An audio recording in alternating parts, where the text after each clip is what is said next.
Thanks for joining us again, wonderful teachers from Kansas City Public Schools and maybe some other places if these little interviews get popular. My name is Chris Odom. We're calling these little series Specific Drip. I'm the English coordinator for secondary schools in Kansas City Public, 6th through 12th grade.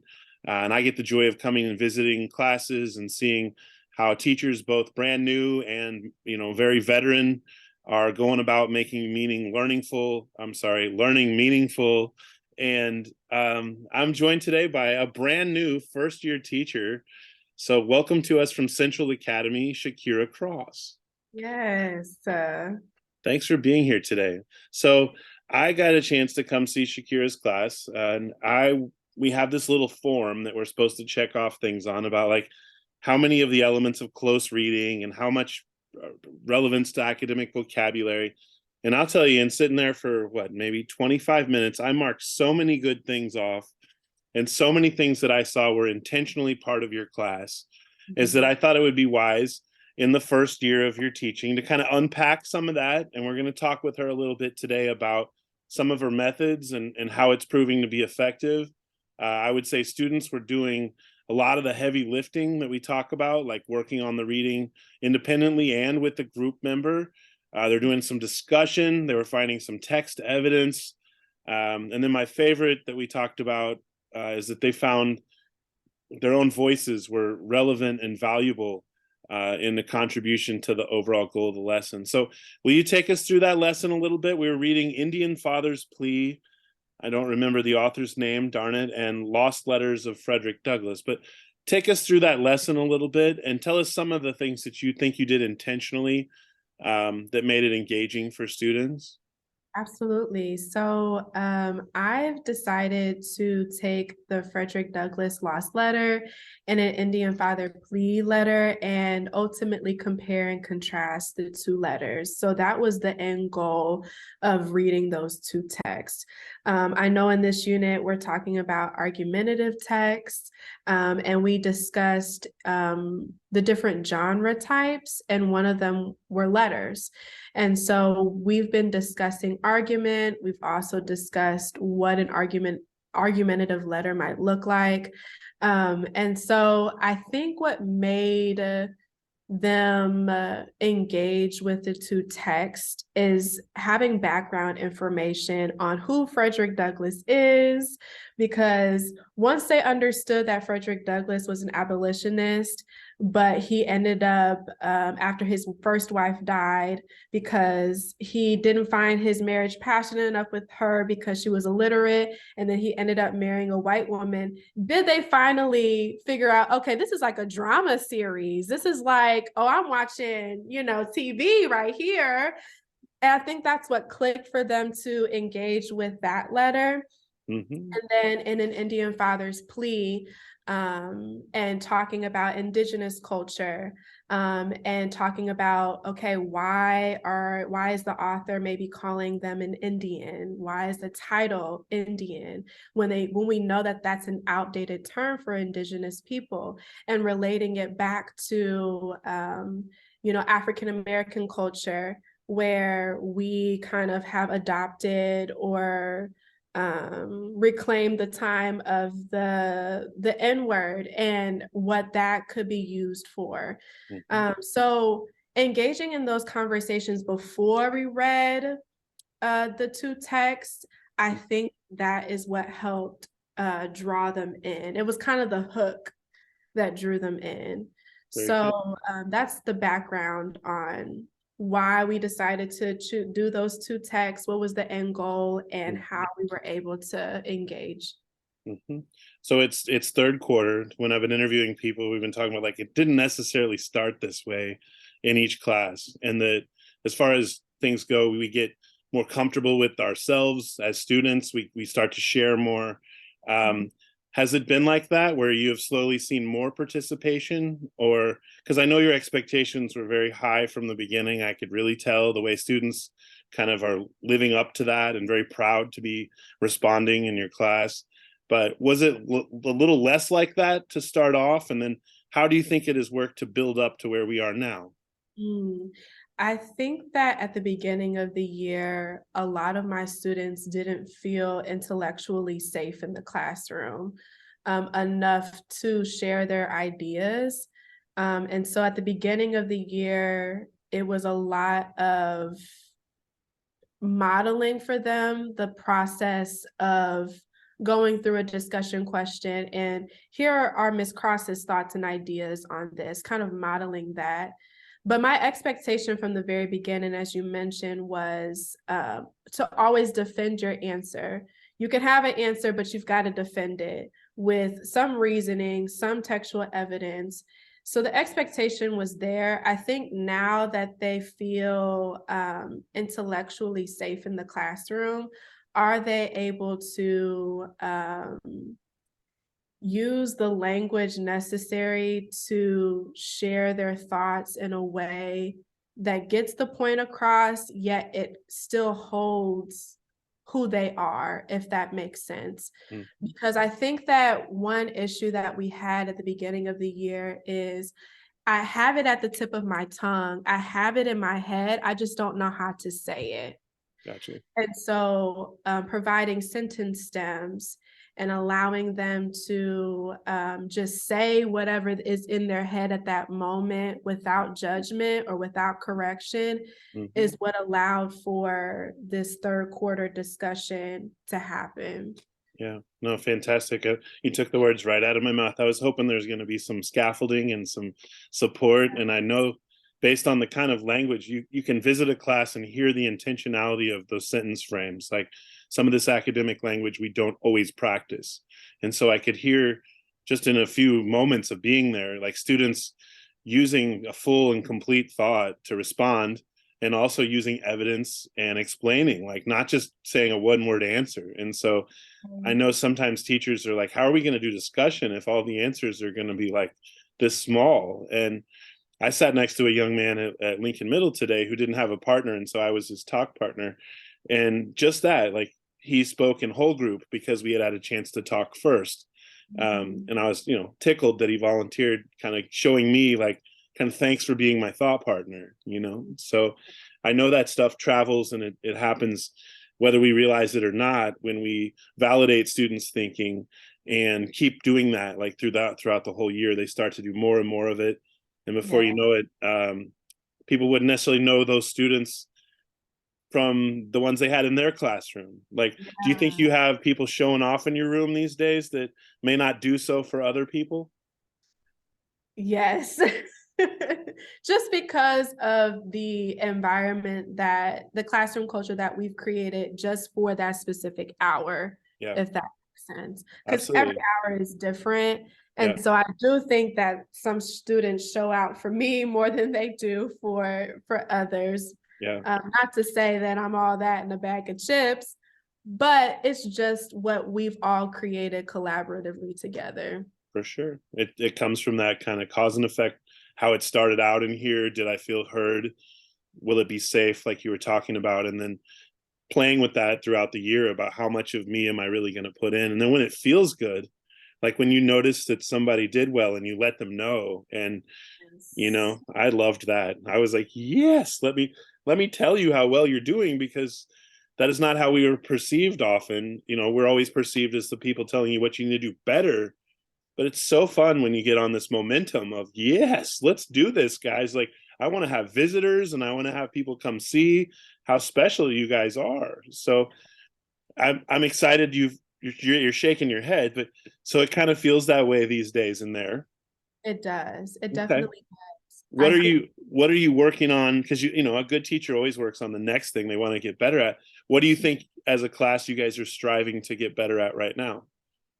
that's a very good question. On the spot too. Sorry, no wait I time. know, no wait time. Hold on. I do think that one thing that I would like for us to get better as a class is using more of that academic talk in our responses because what one class may do extremely well in, some other Mhm. classes struggle. Um, Mhm. with using that academic talk to support their answer. Hmm. I also think that as a class, we could work on, I guess, raising our level of awareness of time. I think we all just need to work on that. Yeah, there's never Uh, enough, right? yes, it Is that just what feels you mean? like Just the efficiency of it all? yes, absolutely. And making sure that my students have the think time that they need before jumping in, or that chew time that they need before jumping into a whole group or just an independent task. So I know that that's something that we all just Right, need as a whole. right, for sure. Some background knowledge, some prior knowledge, and then definitely we're going to retain more when we read whatever it is that we're talking about. If we're kind of hooked, so that's really good. All these things have terms, and we're thinking about the motivation. We're thinking about the vocabulary that we're going to need Right. before we teach it, because we know those are essential components that'll lead to the understanding or not. And so you're looking for all those things. All right. Well, I think we've heard a whole lot of really good things about it. Is there anything else you're dying to share that has kind of been simmering in you? Some wisdom that you felt like you've discovered as a first year person? I'm trying to think back. My first year was 2001, September Mm, 11th, and I'd only been teaching since August when September 11th happened. And wow. I was only 2 or 3 years older than my senior kids. Mm, It was just like, and then they wanted me to tell them what we're supposed to do when September 11th happened. Like, mm, I have no idea. Let's all just go watch TV and talk and cry or whatever we need to do. But like, it was really remarkable. I loved my first year of teaching. You only get that one, you know. right. But I Really? also remember just wondering, like, how could I taught 16. I remember wondering, like, how could anyone keep this up? So maybe there's something to that. How do you think that works? How does a teacher keep it up for a while based Mm. on your first year? Ooh, wee. I got hard questions coming at you. I love them. I love them. Keep it up. I think that, well, I'll just start off with this. My education program, I graduated from the University of Missouri Columbia. And I think that I did a lot of deep reflection and deep digging past the surface level of um, because we talk about diversity and inclusion within education. We talk about culturally responsive teaching within education. And all of these buzzwords sound great, but what happens when you actually need to implement that within the classroom?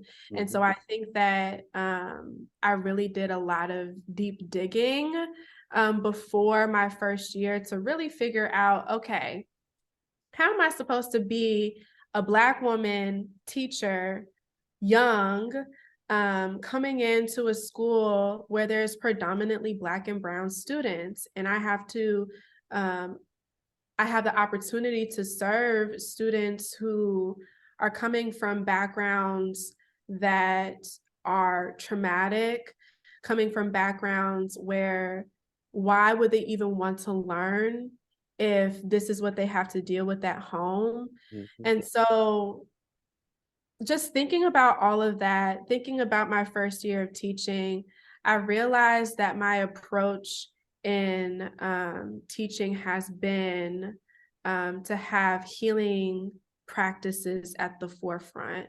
And I think that is what is going to keep me and to have me for a long, extensive period of time in this teaching work is that healing piece. Mhm. Um, because we can read a passage, I can teach them about grammar, I can teach them about all these things, but if they don't understand this idea of taking a moment to feel whatever they feel, or to be listened to, or to be heard, none of this stuff really matters. Or if they don't know the why of what they're doing, none of it really matters. So I think that um, keeping that in mind that's what's going to keep me here. Yeah.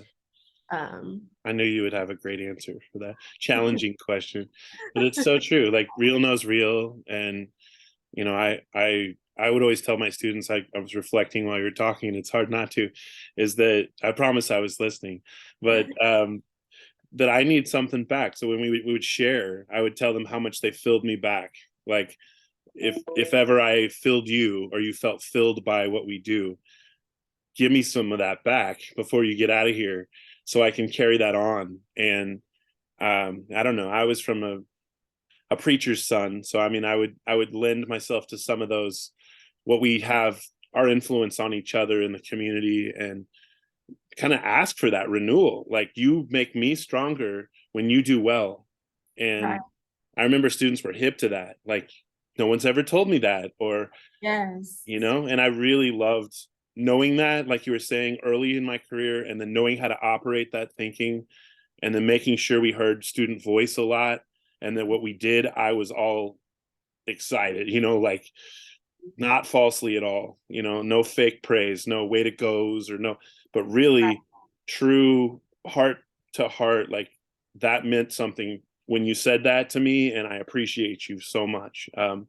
I don't know that they've heard that enough, and Right. it was like sprinkling water on, much needed soil, and Yes. it'd been there ready to thrive, just needed the right kind of gardener, or such, or toil or soil tiller, and so it's an honor. I miss it so much, but let me tell you, you're doing it right, man, from the very go. It can be intimidating for people to come into a career, and it can be that we give this like early praise and we say, you got classroom down, there's always more to learn. But I will Yes. very much say your students are very lucky to have someone with confidence like that, and youth at the same time, because with the two of those, teachers are super powerful. And it took me a while, but I had youth when I started, and uh, I don't get to play that card anymore, and so I love to watch the young teacher come in and know how proximity to their own age can be that much Yes. more impactful, right? Yes. That's what I've come to realize.